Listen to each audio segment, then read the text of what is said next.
the cry that cut through the smoke. The sky was black. Ash floated like snow. The ground was broken, full of holes, metal, and burned bodies. Fire still burned in some places. This was a battlefield. Silent now. But it smelled of death. Dan walked slowly, his boots crunching over glass and bones. He was a human scavenger. He didn't come here to fight. He came to search the wreckage. Old tech, parts, anything he could sell. That was how he survived. He moved carefully between twisted machines and cracked alien ships. Everything was dead. But then, he stopped. He heard something, a soft sound, a cry. It was weak, but real. Not wind, not metal. It sounded like a child. Crying. Dan turned his head. He listened hard. The cry came again, this time a little louder. It was coming from behind a pile of burned metal. He walked closer, slowly. Smoke made it hard to see. He pulled up his mask and coughed. "Hello?" he called out. No answer. The cry came again. Closer now. Scared. Small. He climbed over broken parts and pushed away a fallen pipe. There, under a bent metal sheet, was a small shape. It was curled, uptight, shaking. Dan knelt down. "Hey, it's okay," he said softly. The shape moved. It was not human. It was an alien child. Her skin was light purple, bruised and dirty. Her eyes were big and filled with tears. Her clothes were ripped. There was a small cut on her forehead. Her thin arms hugged a metal bar like it was her only hope. Dan stared for a moment. He had seen many things in his life, but this was new. The child looked at him and whimpered. She didn't speak. She didn't move. Dan reached out slowly. "I won't hurt you," he said. She flinched at first, then let him touch her arm. Her skin was cold. She was weak, hungry, scared. He gently pulled the metal piece away and picked her up. She was light, too light, like she hadn't eaten in days. Then he heard a noise, low growling.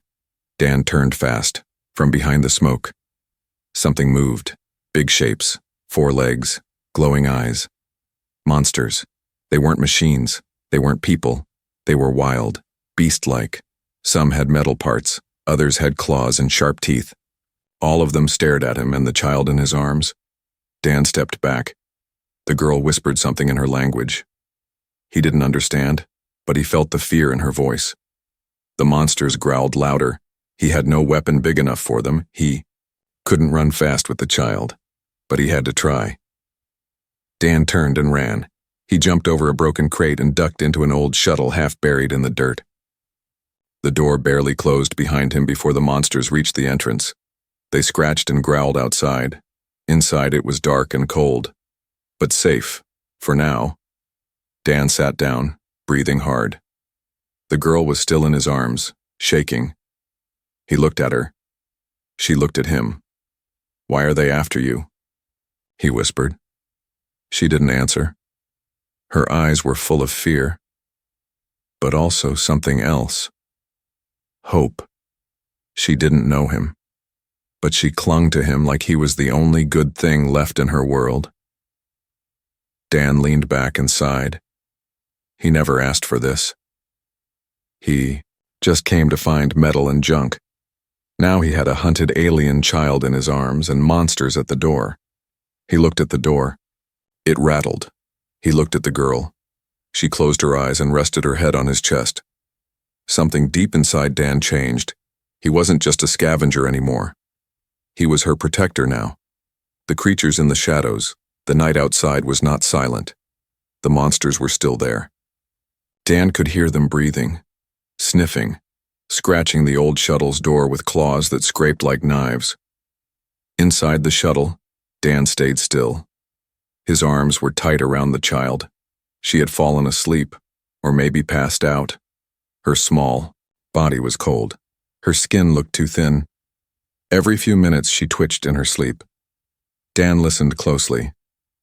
He didn't know how many of the creatures were outside. Maybe 4, maybe 10, maybe more. He couldn't risk looking.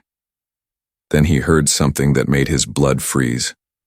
One of them laughed. It was not a real laugh, not human, but a broken, twisted sound, like someone trying to copy a laugh without understanding what it meant. It came from deep in the throat, a monster trying to mimic people. Dan's heart pounded. These weren't just beasts. They were learning. The child stirred in his arms. Her eyes opened slowly. She looked up at him and whispered a word, Draki. He didn't understand, but she said it with such fear that it didn't matter. Her voice trembled. Her little hands grabbed his jacket tighter. Are they called Draki? Dan asked gently. Those things outside? She nodded.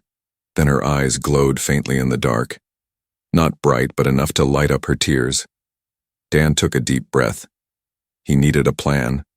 This shuttle wouldn't protect them forever. The door was thin. The roof already had holes. He looked around the shuttle.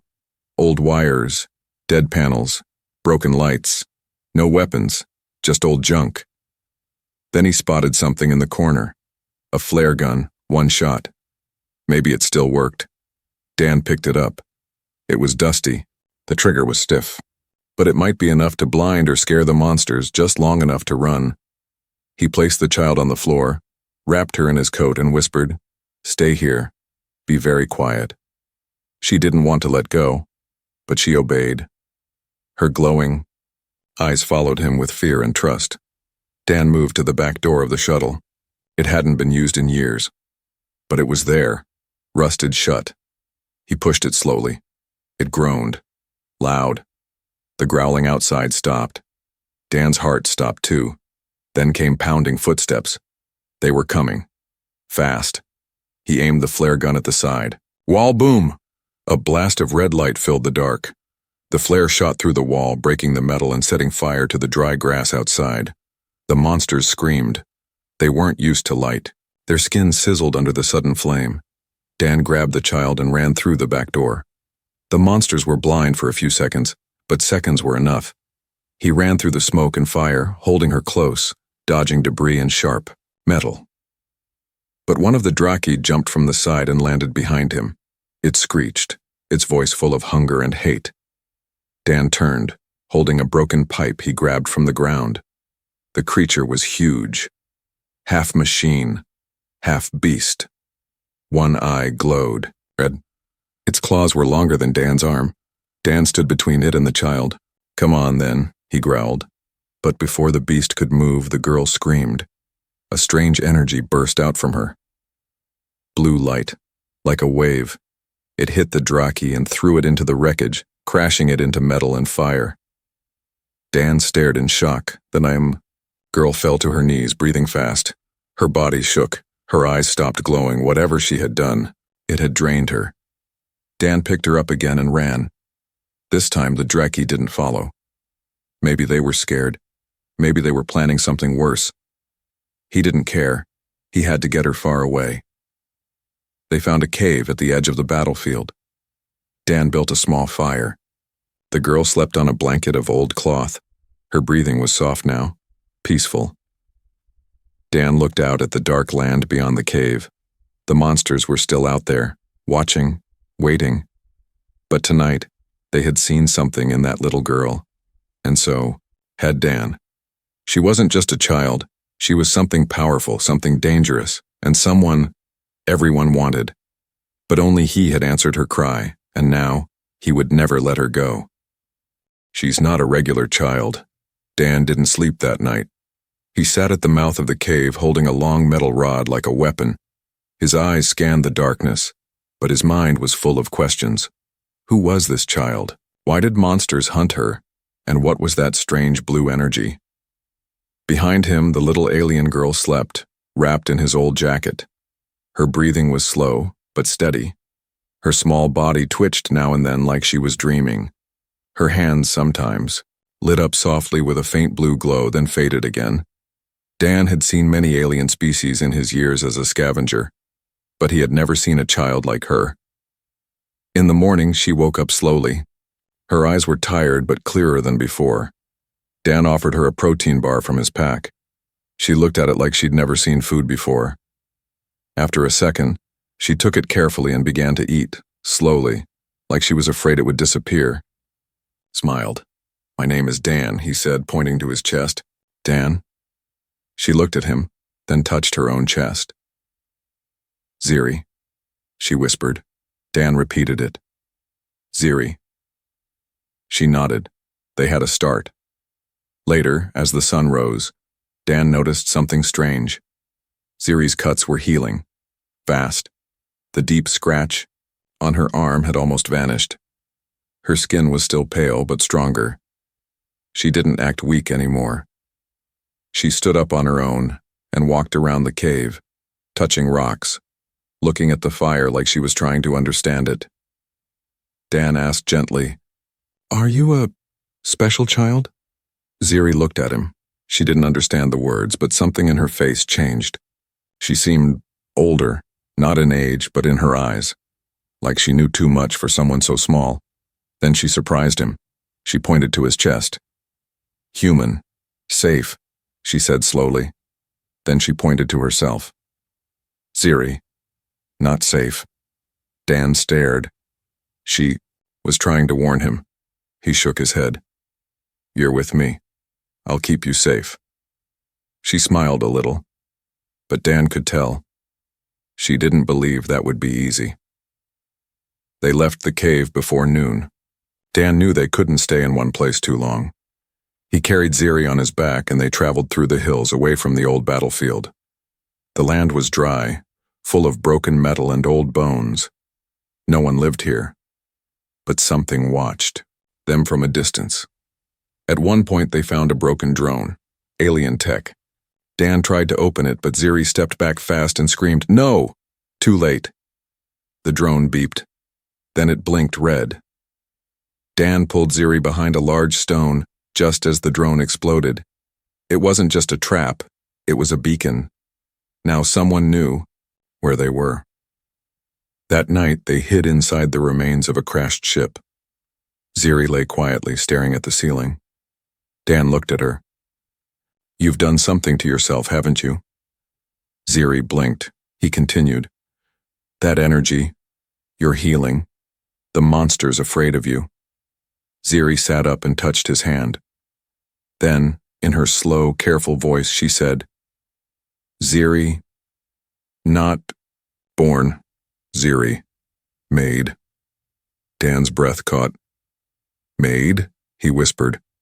"You're an experiment?" She nodded. Her hands lit up again, just slightly. Made to stop war, but too strong, all afraid. All want Ziri.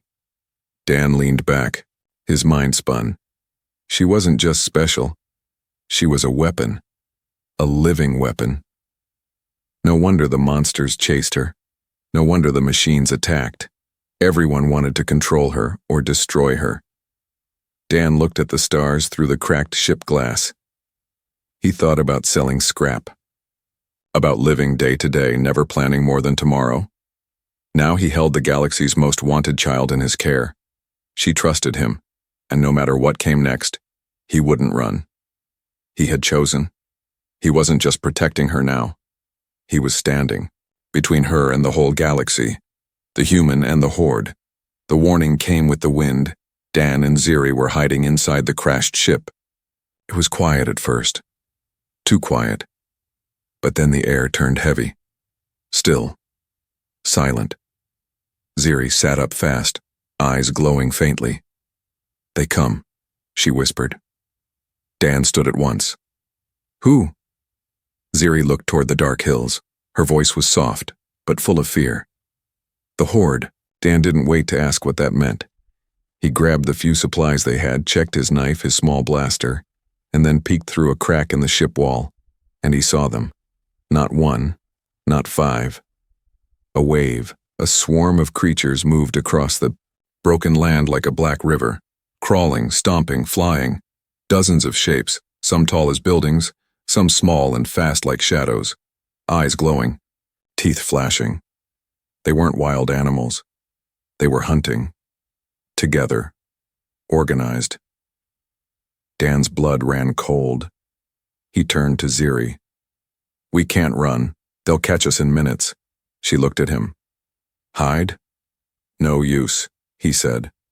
They smell you. They follow your light. Ziri looked down. Her hands were glowing again. She was scared and her energy was waking. Dan grabbed her shoulder gently. No. Don't use it now. Save it. She nodded.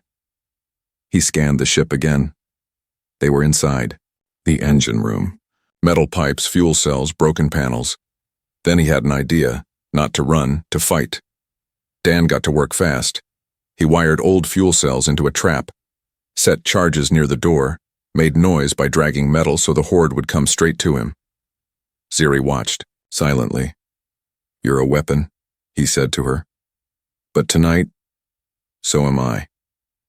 He handed her a small radio. If something happens to me, you run. You find the place I marked on the map. There's a human station there. Show them your face, someone will help. Ziri held the radio tightly. You come? She asked softly. Dan smiled. I'll try. Minutes passed, then the ground shook. The horde had arrived.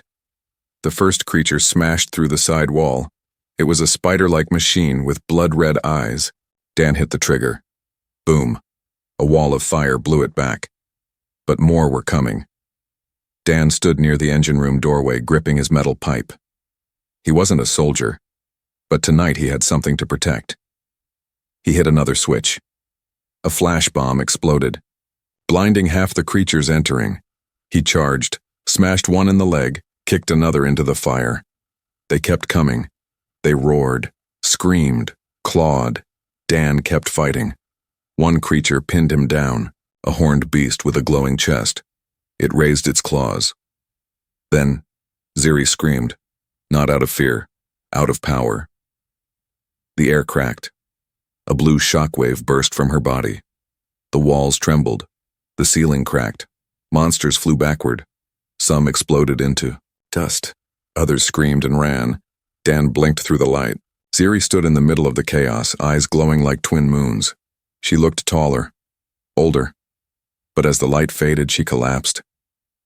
Dan caught her before she hit the floor. Her body was hot, burning. No, no, no, he muttered. He carried her, out the back as fire spread in the wrecked ship. The monsters were gone or too afraid to return. The horde had failed. Under the night sky, Dan sat against a rock, holding her. Ziri's voice was faint. Did we win? Dan nodded. For now. Ziri smiled a little. You fight like fire. Dan chuckled softly. You blast like a star. She closed her eyes, safe again. But Dan knew this wasn't the end. If the horde came, others would come too, worse ones, more powerful, smarter. She wasn't just a target now, she was a signal, and he was the man who stood with her. The truth buried. Deep a cold wind moved across the ruins. Dan carried Ziri in his arms, her body weak and her face pale. She had saved them from the horde, but it had cost her too much. Her skin still glowed faintly, like dim stars under her skin. Her breath came slow. Dan walked for hours until he found shelter. A broken alien tower half buried in the earth. Inside he made a fire and wrapped her in warm cloth. Then, finally, he had a moment to think. He looked at the child resting near. Him, who was she really? Why was she so powerful and why did the whole galaxy want her? Ziri stirred. She woke slowly, eyes blinking open. She looked around and sat up weakly. Dan leaned closer. You okay?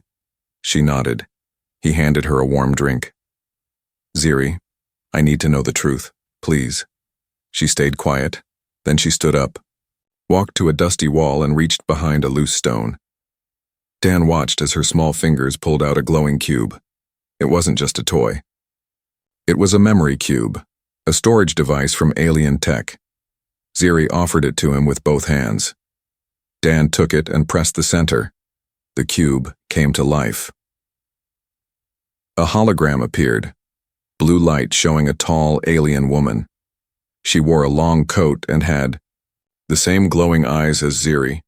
Her voice echoed through the tower. If you are seeing this, you've found Ziri. She was not born. She was made. Dan sat still. The message continued. We created her as the last hope to end war. She is a living key, a being who can stop weapons, turn machines silent, and heal life around her. Dan's mouth went dry. She was not supposed to be used. Only protected, the voice said. But they feared her, so they tried to erase her, kill her, hide her. Ziri stepped forward and touched the cube. The hologram flickered and changed, now showing Ziri as a baby, floating in a healing chamber surrounded by scientists. Dan whispered, You were never meant to fight. Just survive. Ziri nodded, then she pointed at the final image, a planet dark and cold. That's where I escaped, she said. Dan frowned. That's not a planet. That's a prison moon. They were silent for a long time. Dan stared into the fire, the cube still glowing beside them. Ziri was no ordinary child. She was a living weapon and a miracle, and now she was hunted by armies, machines, and monsters. Dan looked at her, sitting quietly by the fire, and he said, You need someone who won't use you, who'll protect you, be your family. Ziri looked up. You? Dan nodded. If you want. She smiled. I want. For the first time, she leaned her head on his shoulder, not just for safety, but for comfort. Dan closed his eyes. He had come to a battlefield looking for scrap metal. He had found something worth more than the stars. But outside the broken tower, in the dust and dark, eyes were watching. A drone blinked silently, recording everything. Then it flew away. A signal was sent. Ziri was alive. And soon, many would come, hunted by aliens and humans. The quiet didn't last. By morning, Dan felt the change in the air. The ground was trembling, not from monsters, but from ships, big ones, fast ones. He looked up and saw the sky full of trails, shadows, falling from above like knives. They had been found. Ziri felt it too. She stood beside him, eyes wide. Too many, she whispered. Dan grabbed his pack and her hand. Then we move. Now. They ran through the cracked ruins, past broken stone and old alien walls. Ships landed behind them, heavy, loud, and full of soldiers, but not just alien soldiers, humans too. Dan heard one shout through a loudspeaker, Hand over the asset, the child must be returned. Dan gritted his teeth. He knew that voice. It belonged to Captain Rice, a human mercenary who would sell anything for power, even a child. They ran into the dead forest, trees made of black glass, sharp as blades. Ziri kept up, but she was breathing hard. She was still tired from using her power. Dan held her hand tight. We'll lose them in the canyons, he said. But before they could reach the cliffs, a ship flew low and dropped a scanning drone. It blinked red and fired. Dan pushed Ziri behind a stone and fired back with his blaster, only to see the drone shield itself. Then Ziri stood and held out her glowing hands. Wait, Ziri, no. But it was too late. A blue pulse shot out from her palms. The drone stopped moving, then fell. Dead. Her power had shut it down. Dan stared. How do you even do that? Ziri shrugged, breathless. I don't know. It just listens to me. They reached the canyon edge and climbed down, hiding under a rock ledge. From there, they watched as Rice's soldiers and alien hunters searched the area. Dan pulled out an old radio and switched to a secure channel.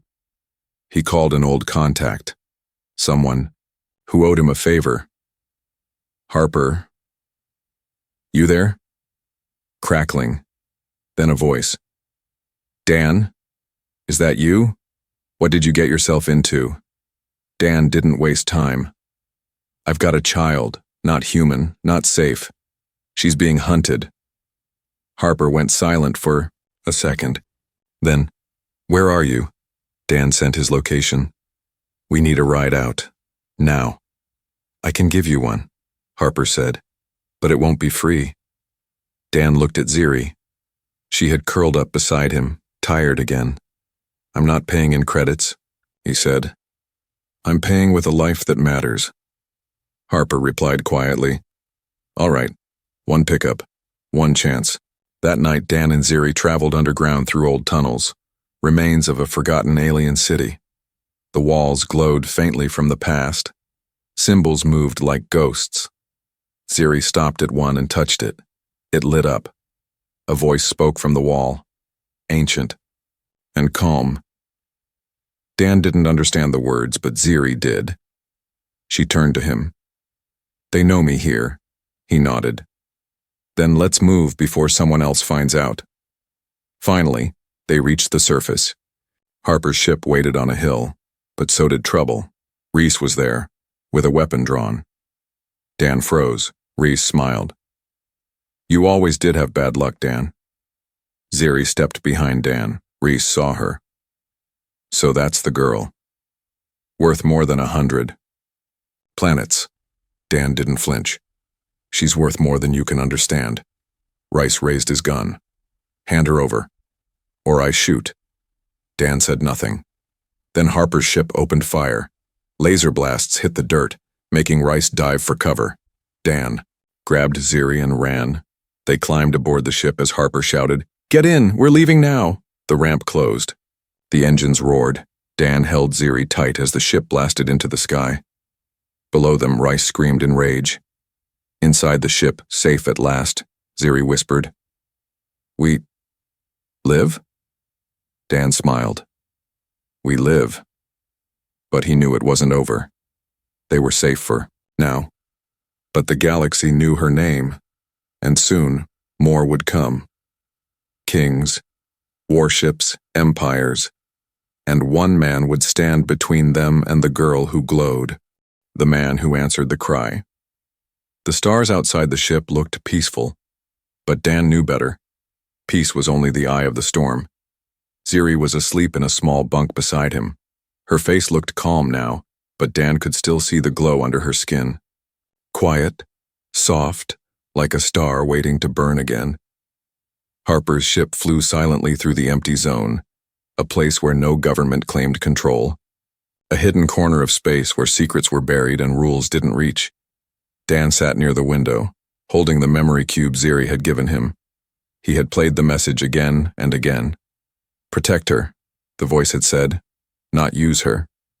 Not fear her. Protect." Harper walked in. "You know she's not safe here. Someone will find her. Someone always does." Dan nodded. "I know.